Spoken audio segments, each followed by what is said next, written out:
Thank you for calling me. Yes. I feel this moment is so precious to stand here under your light. And I felt it's very important here to come here and to stand in front of you. And to thank you for calling me within, and that following your pointings, I see you more and more within me. And I am asking you to take everything that only you remain here.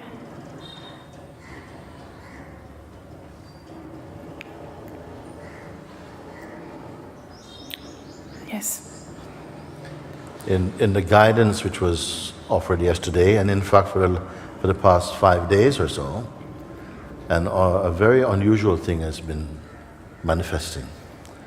It's almost like a mass awakening. It started 4 days ago, and it is like for some reason it feels like a chord has been struck whereby a very large number of the Sangha seem to come into the discovery, experientially, of that space within. And it can be felt by the silence, which is not just not speaking, but is a deeper silence that is pervading the space on account of the recognition, because you have gone past the body-mind fascination and came to a place of recognition of that which is beyond quality, a realm of unchanging presence, unchanging being. Would that be right? Yes. Because this is very amazing, because either that we have some kind of we're having a little taste, or this is a real opening. The opening is not from the absolute. The opening is from somehow the sense of the relative opening, and just dropping inside the deeper awareness. Whilst at the same time the body is here and the senses are here, and functioning continues in the world of activities, but something seems to have become rooted in the source more. Now the mind, the psychological mind, the personal mind, tends to want to come in here, because he has to come in at some point and say something like, well, that was a nice little experience and I can come back here when I want to, and things like this. But that is not the experience. If you pay attention and really that you really honor what is happening, if you first of all recognize, realize, discover what you are really discovering. Because very quickly a thought can come, and then you turn away from this and you're back into your person again. Maybe a little hint of fear, or a sense that if you continue like that, you're not going to get married or something, some silly thing, or that somehow you're not be able to be functional as a family member or something.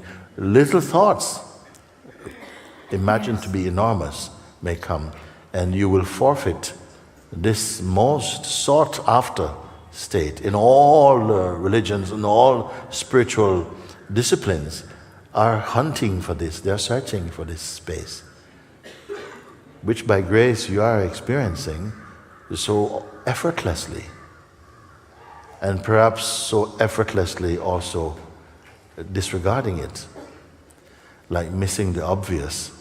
It can happen, and you can see how easy it is in the beginning, because something almost can't quite believe. Sometimes people say, well, it's too simple. as though it should be more complicated.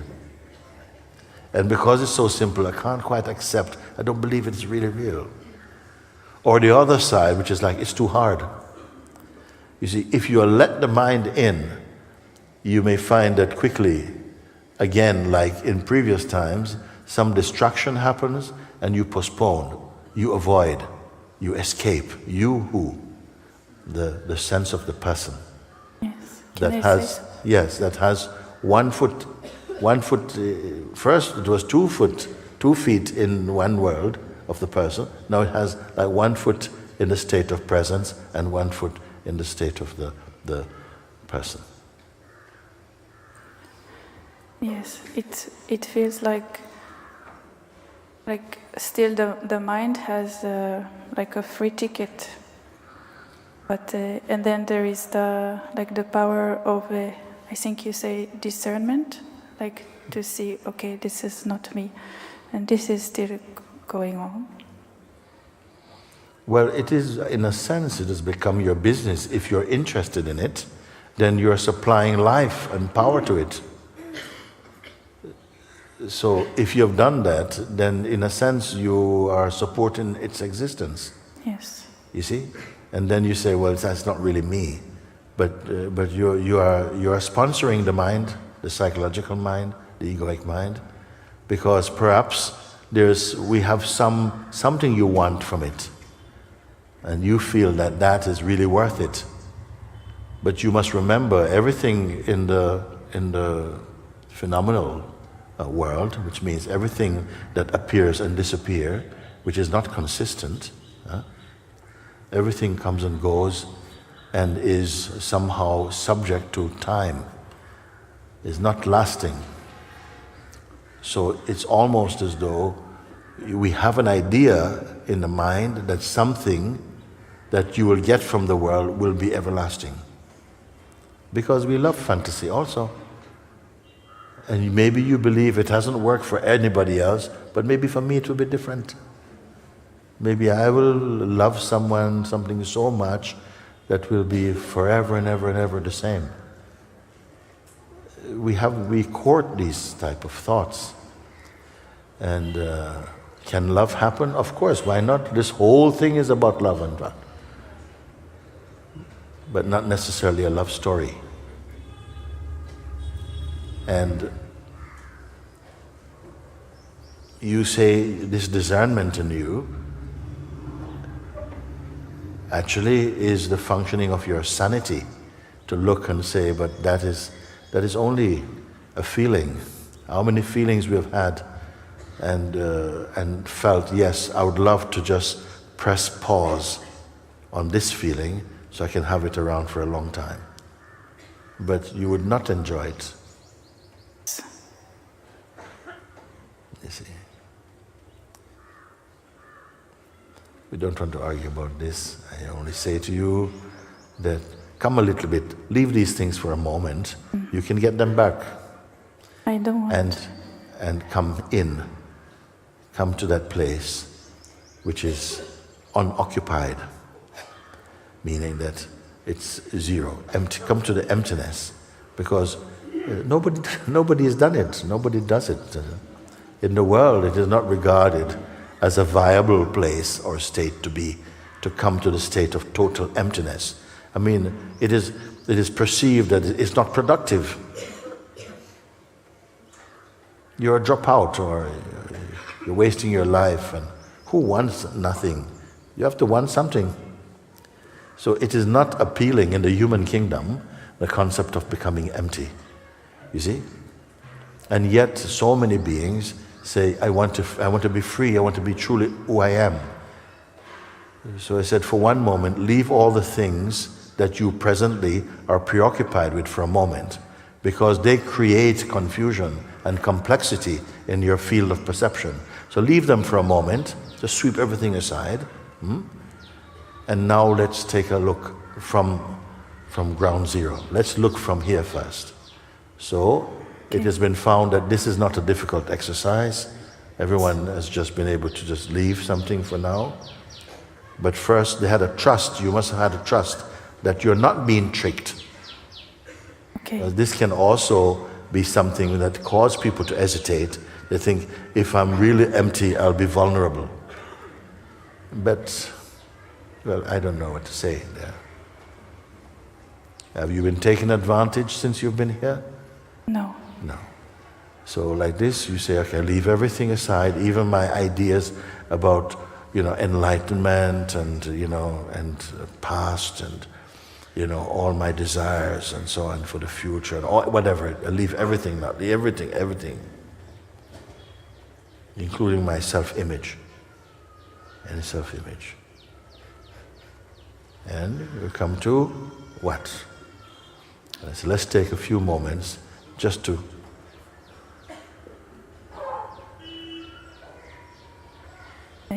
examine and to observe what is here now.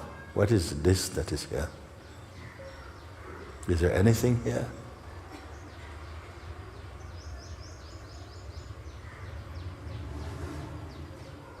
Can I speak? Yes.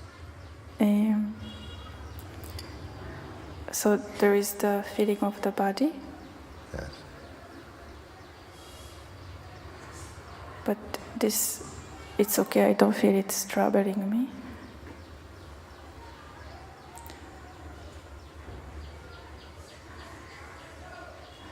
And the senses. You're aware of senses also, Yes. body aware of senses are functioning naturally according Yes. to their own laws or principle. They are Yes. troubling anything? No. No. And there is the presence that Sense of- I am here. The sense of presence that I'm Yes, here, I'm alive. alive. Very good. Yes, and there is feeling of I. Yeah.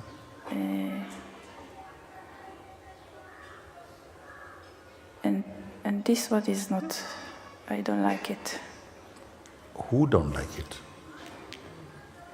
Who don't like it? Slow down, let's look. There's a feeling of I.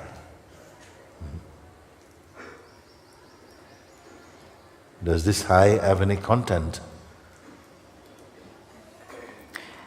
No, but it feels like something heavy. Yes. How did it get into the room? Because you're supposed to leave everything out. So how did it come into this space?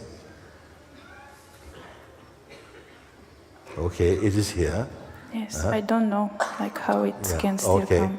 So the sense of a kind of heaviness is there, but is it causing any trouble?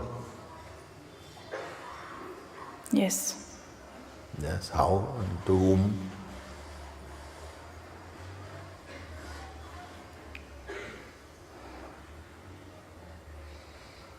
Pay attention again only to the space that's left. Whatever shows up, just like the sky. Innumerable forms may appear in it. The form of clouds, of a rainbow, like this. But they come and they are changeful. The clouds are floating by. The rainbow fades, They are not a reading of what the sky is. They appear and they disappear. The sky remains always sky. So the space which is here, can the space be affected by what is appearing in it? No. No. And this is not just a space, dead space. It's like there's an intelligence here. An intelligence is here.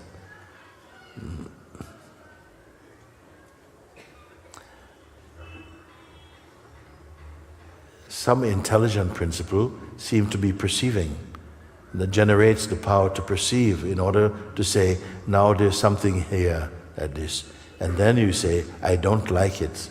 And I ask you, who is the I who don't like it? Is it the space itself that is saying, I don't like it? No, it's also perceived in the space. Yes. Yes. What is this I? This I that don't like or like. Is it not also perceived? Yes, they're like the same one. Yes, yeah. So it is only a sensation right now. It is only an appearance.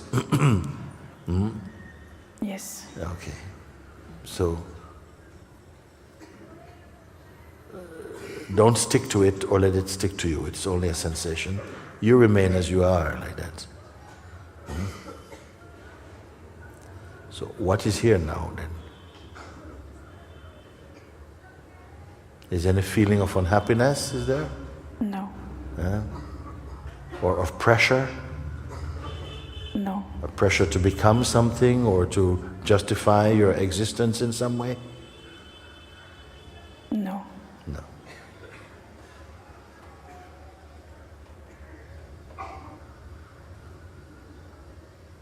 And again, I remind you, don't be in a state of waiting. Because sometimes the mind comes in the mode of waiting. So, okay, but we're waiting for something to happen.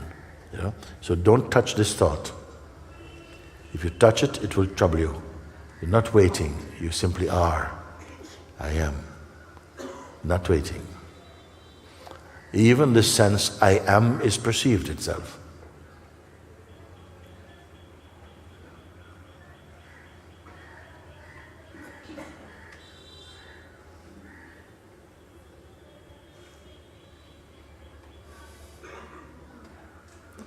This that is, whatever it is, does it have any opinion about anything? No. No. Is it afraid? No. No. Can it end?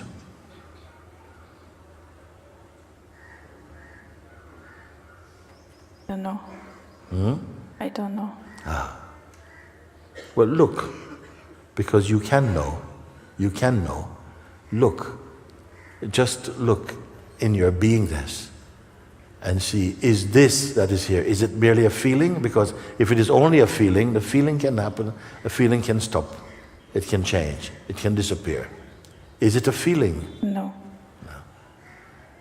So feelings themselves appear in it, and so they are sensations or phenomenal to it. But it is not merely a feeling. It is not even a feelingless feeling. More subtle than that.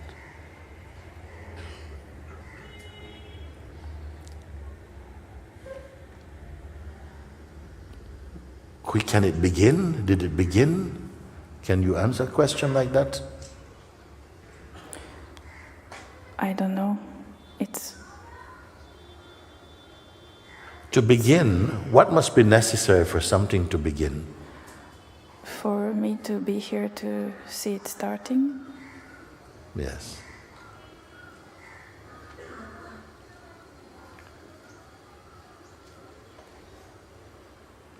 And it must have some quality. Yes.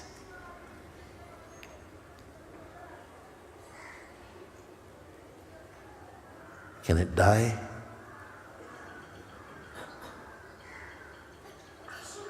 I don't know.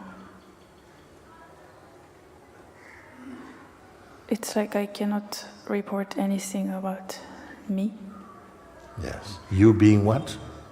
the space. Yes.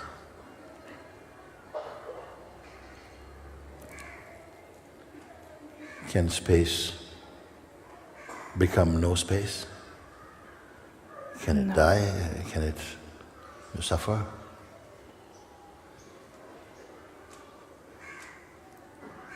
Are we able to answer such a question like that? No. Intuitively, what is the feeling? What you sense that? What is it? Does death or life relate to or pertain to this? Does it have anything? Does it have a meaning here? No, it doesn't have a meaning. That's right.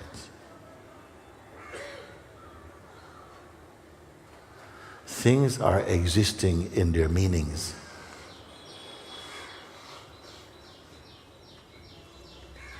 and in the mind of the perceiver of them.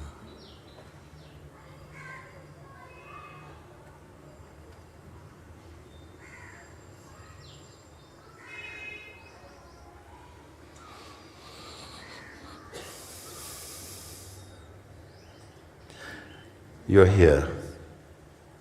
Are you in a state of waiting now? Normally, in the kingdom of life, the beings are always anticipating where the next food, where the next action, where the next, you may say, entertainment is going to come from, where the next. Okay?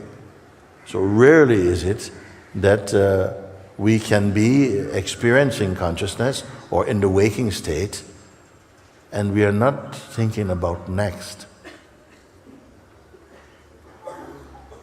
You're just here. This that is, can it be concerned about next? No. No.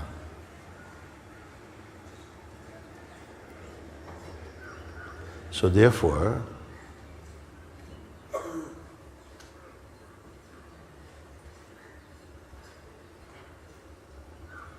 is there any restlessness, any anxiety, any concern for future or past or present? Can I ask like this?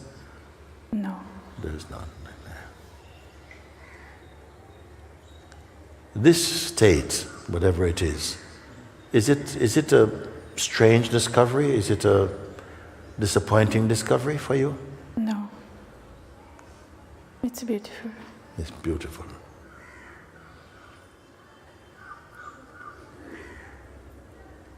How can something without form be beautiful? No. It brings so much just joy in the heart. Yes.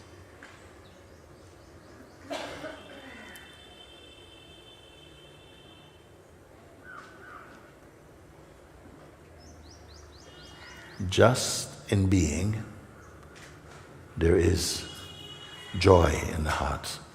Not because of some activity, not because you are at a party or bungee jumping or, sort of like watching a movie. Just from your own self, this joy is present. What reason does it have to be joyful? Does joy need a reason to be joyful? No. No.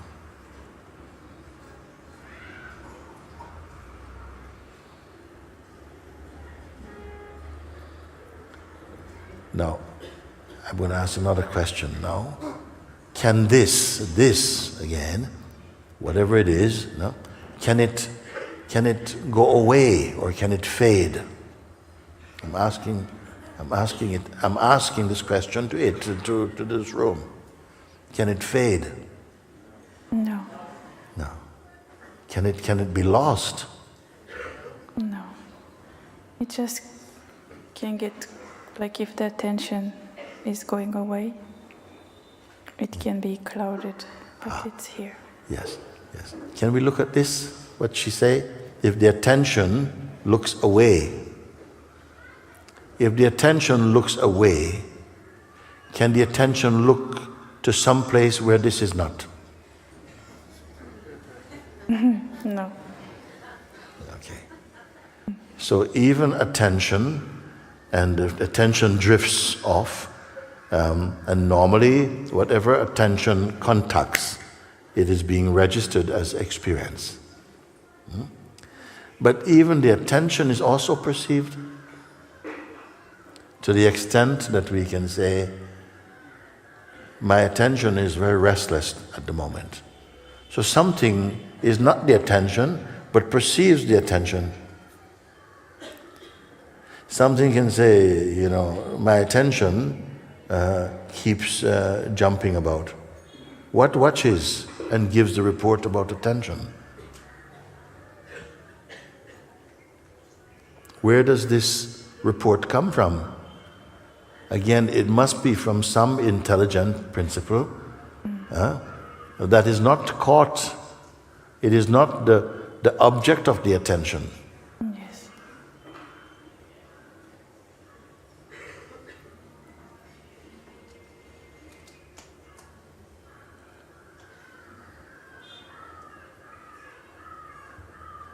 And yet, the sense of looking away would mean to looking in the realm of the manifest world, to where the sense of the person exists, and the person's dreams and aspirations and pasts and possessions and desires and attachments, they somehow seem to manifest in that realm.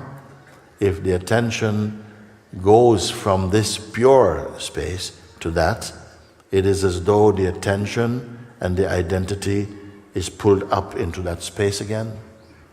But is this perceivable or not also? Perceivable. Yes. Is it more difficult to perceive once identity has contacted identities up again as a person, and now the identity's attractions and desires come into play? Is it still discernible and perceivable from the space of the isness what's going on? Yes, always it is.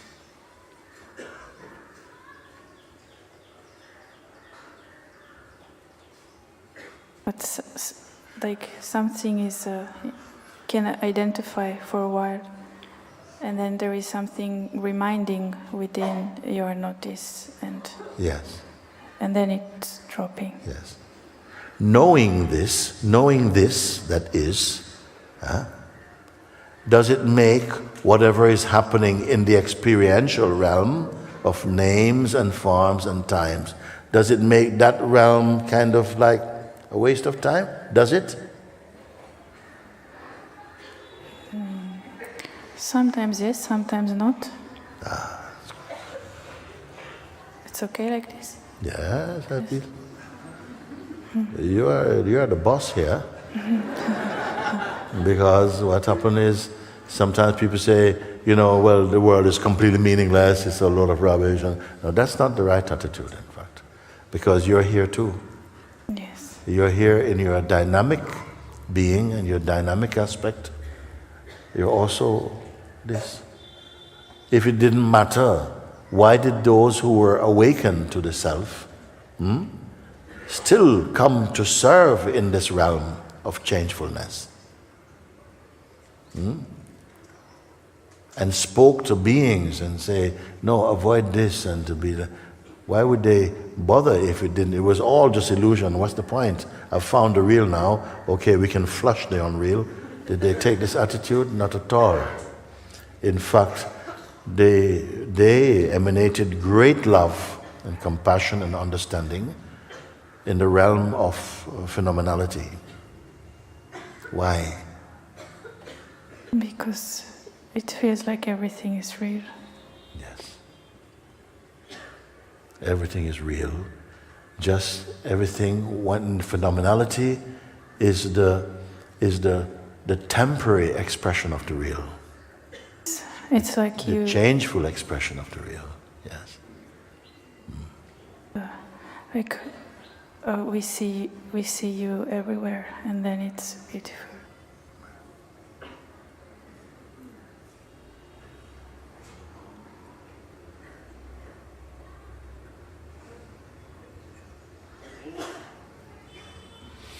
So one may still find that in your dynamic aspect, there are still some tendencies functioning in the dynamic aspect, which there is a feeling, no, I want to be free of this also. That which may be called samskaras, vasanas, some embedded tendencies, some remnants of identity and desire and attachments, that we may see that, wait, it causes my dynamic aspect to feel stuck. It's not flowing. So work is to be done here also. So therefore, there continues to be a kind of maturing, a refining continues to take place, but now against a background of unchanging awareness. Who is with me on this one? This is wonderful, wonderful. So in the dynamic aspect, it seems like you can continue You're expanding, growing, and much more quickly now. Because the intrusive, obstacle-creating sense of the ego is not on your back anymore. The monkey is not on your back anymore. He's near, but he's not riding you. See? Now you understand what that is and how it causes yourself to become confused as to whether you are, is this, am I thinking this, or is this what I am? It becomes more clear. Why? Because you are grounded in the absolute, yet you're expressing in the relative at the same time. And this life becomes sweetened, beautiful, beautified by that root understanding and being. It's not an intellectual understanding. Is it an intellectual understanding? No. That which is it an intellectual understanding? No. It is the womb, the source of the manifest world. Something knows this. Yes. And now there's a sense of oneness in its dynamic aspect and in its non-dynamic reality.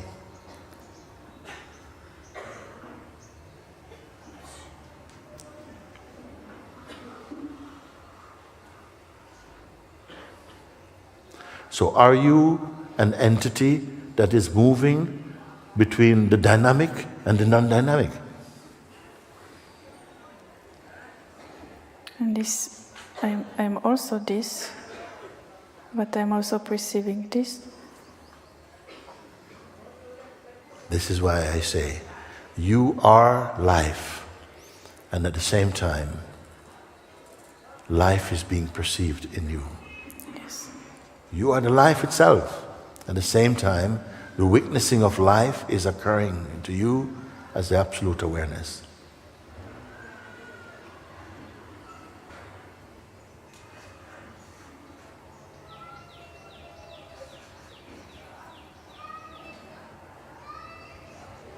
So, what are your plans for today? After satsang, I go to the shop. You sure? No. No. So it is okay in the intelligent existence, something, the sense of always having to forecast what you're going to do, there's not a need. Why? Because your present moment consciousness is always happy, it's content. When you're content, you're not concerned future. Yes. You see, when you're not accepting your present moment awareness, you start to fantasize about future. But when you are content, when you're centered in the truth, then it's enough what life brings, how it comes. Someone asked a saint, what do you want? So his answer is, whatever God gives. Meaning, I'm not ahead of myself. I'm here. The life is unfolding. It brings by itself today's destined experiences will come. And depending upon how I locate myself or what I identify with, those experiences will be tasted as beautiful or disturbing. In themselves, there's no thing which has a single inherent meaning. It's more what it means for you. So somebody can say, this is really, really, so beautiful, and we go, no, that's not beautiful. So what is it? We're watching a football match. Football match is being played, and it is only whatever it is. But there's 100, it's an international game, 100 reporters from around the world are commenting on the match. And each of them are giving a different perspective. Which one is reporting the match truthfully? You can say, well, all of them according to their perspective and conditioning. Or you can say, we're actually none of them.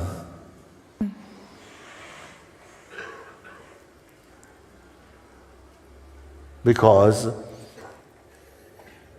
their perception is subjective. It's shaped by, is it their team that's playing? Or so many different things come in.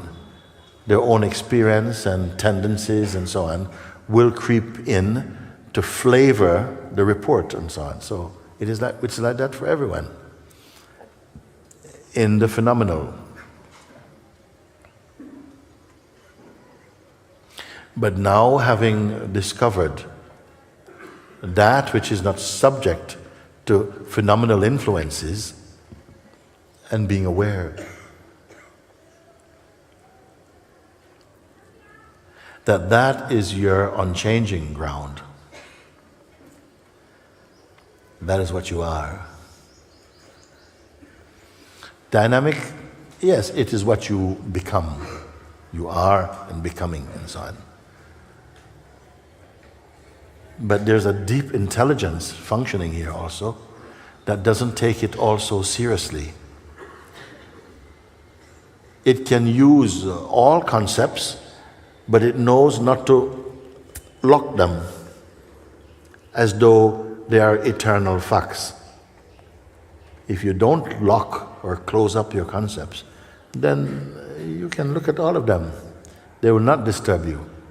But as soon as you press save, something feels, yes, I've been there, I know that. But that knowledge becomes dead for you.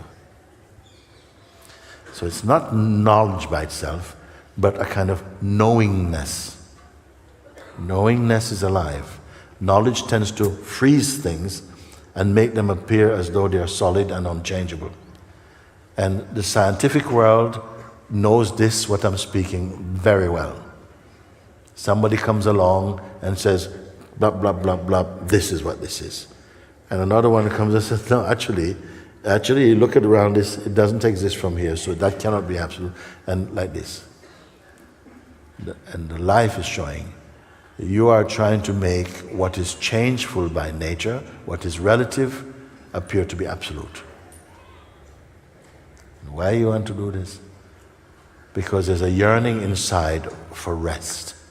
There's a yearning inside to find something that is reliable, something I can count on. And the only thing you can rely on, if you can say rely on, is your own true self. But is there another self to rely on the true self?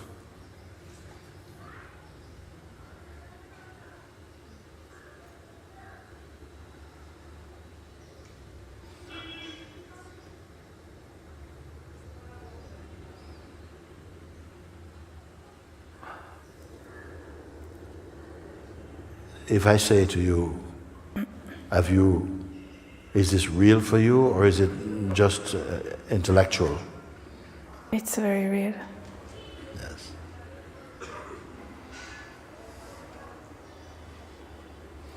And if it is real, it is you. It is you without you. Who understand what I mean? Oh, I'm so happy to see this. You without you, you without you.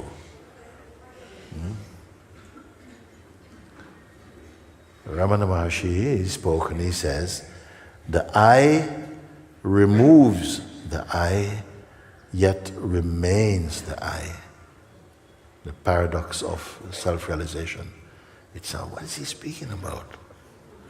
He means the sense, the natural sense, that consciousness announces itself in the body in the form I am.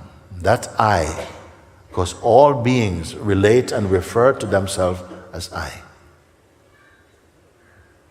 It says I am is also a name of God also. That is our beingness part, says I am. Our person part says I am John.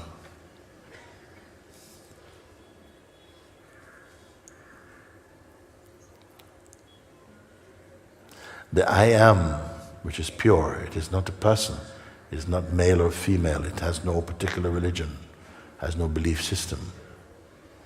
It is the purest objectivization arising from the Absolute. It is the bridge between the material and the infinite. This I am sense must shake off, remove the I, me, person sense. It must transcend it again to remain I am. That is the movement of spirituality. From person to presence. From person to presence. That is the evolution of consciousness in its play as life, human life. And from the place of the sense of presence, the sense of presence mostly function as though it merely is observing rather than actively participating. It is observing. Now it might feel, but I don't want to observe, I want to participate. But your body maybe participate, and still at the same time something deeper is observing this also. This body and other bodies functioning, it observe. So again, the person, I gave an example before that maybe helps to illustrate it again. That the person, I saw one picture, there's a picture, if you imagine a picture with a tree, I gave this, so some of you know this example already. There's a tree, and on a branch in the tree is a bird that's building a nest. The bird is building the nest, okay? Every now and again it flies out and it's building a nest. It's preparing for, having chicks and feeding them and this life. So that bird represents our dynamic life, where you have the sense that you're creative, or you have an ambition. I want to make my life, I want to have my family, I want to build my house, I want to build my future and all these things. So that's the first bird. On a branch just above the first bird sits another bird, quietly looking. This bird is not building anything. It quietly looks. And in its view is the first bird and all the first bird's activities. But also, it's wider than that. It can see the heavens and feel the wind and feel the ocean. But it is not doing, it's only looking. So this second bird position is referring to your place as simply observing. The capacity within ourselves to simply observe our dynamic activity. But a human being can go through their allotted span of life not really aware of their second bird position. Can I put it like that? That we are just in first bird. You're just doing things and doing. And all that preoccupies and occupies your mind is your attachments, your desires, your determination. And that's it. Okay? But still, that second bird position is alive in you, but unrecognized. Spirituality brings in and introduces this second bird position. It helps you to start to be aware of your capacity to observe with detachment and to start to look at your own life in its dynamic expression, but from a place of total silence. You're watching this thing, you see. And as you begin to recognize this, your world becomes very open and panoramic. There's more space, there's more silence, there's less pressure. There begins a kind of deconstruction of a lot of the thinking process, subsiding into a kind of serenity of being. Second bird. Once that phase of life has become more stable, so you're functioning more not so much as a doer, but more in the state of being. Still, activities are happening, But the sense is not that, oh, I'm doing, but more that I am. And the life is still continuing to unfold, but I don't have the impression that I'm some sweaty, doer. Simply, activities happen, but without so much personal or egoic identity. And the life becomes much more happy, more joyful, more spacious, more kind. There's more time, more space. You're not merely loving and caring for your nuclear family, but your love is opening more. You can feel love for other beings. This is the beingness stage.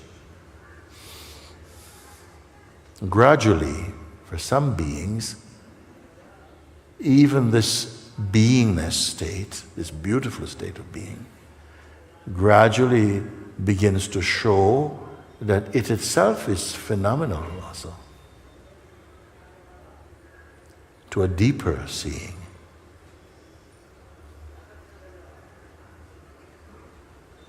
And in this deeper seeing, there's no effort, there's nobody there, personally.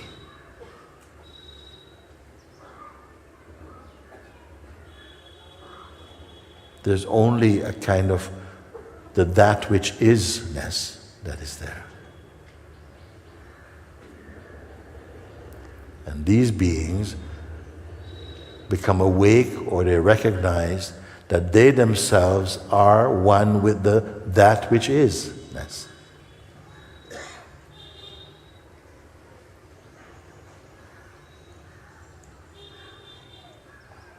When you are in the position to observe that even the beautiful state of presence is itself observable, then you are beyond.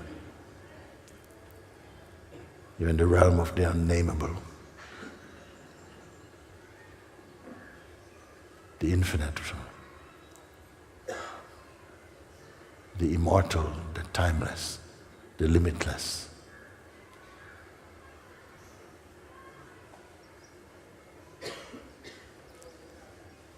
And what is that state? No, it's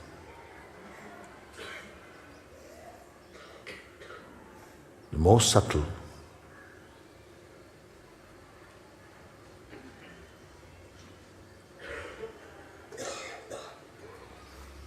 It is you, your own self, but not at all like you think you are as a person.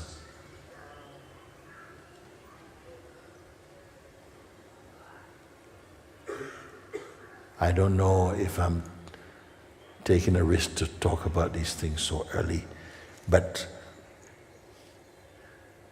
something feel pleased to say it.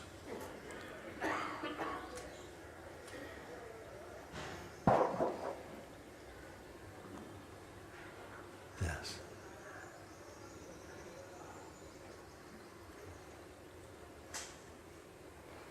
So now, your life may change, of course, things may change as they do for everybody. But you'll be aware of the unchanging. You'll not be so concerned. You are the unchanging inside the changing. You are the invisible inside that which is visible. You are the unmoving in the midst of all movement.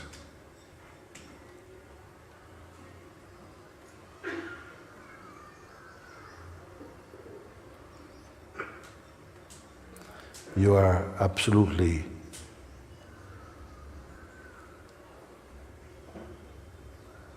beyond the reach of the knowledgeable mind.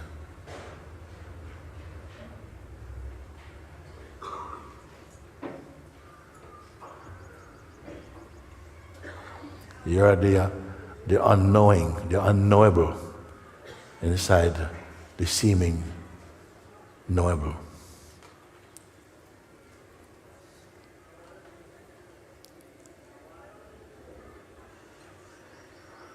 You know, we are experiencing, I am, and I say beautifully, happily surprised that unexpectedly we have come to this stage before the end of the season. Because I don't plan satsang stage 1, stage 2, stage 3. Everything happens according to the capacity, the quality of consciousness,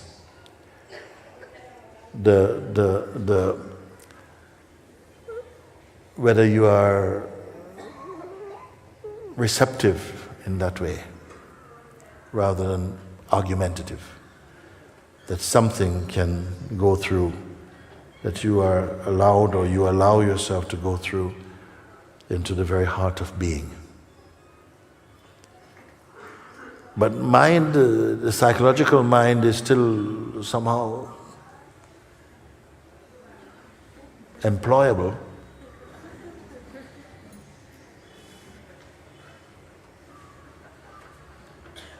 What is experienced here has to be your experience everywhere.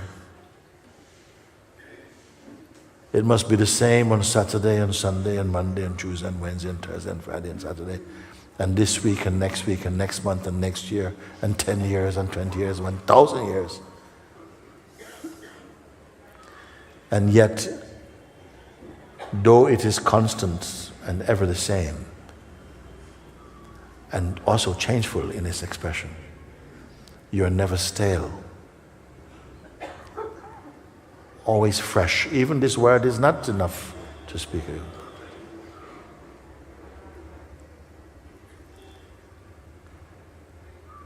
So I think, are you leaving today? Tomorrow morning. Tomorrow morning. What a way to go.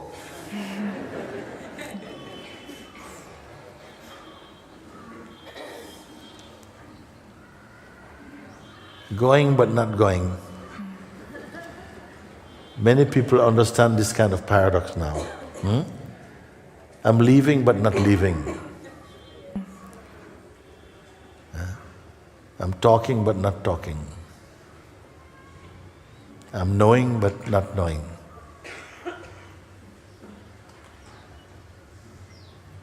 Changing yet not changing. This is the paradox, you see, of the awakened being.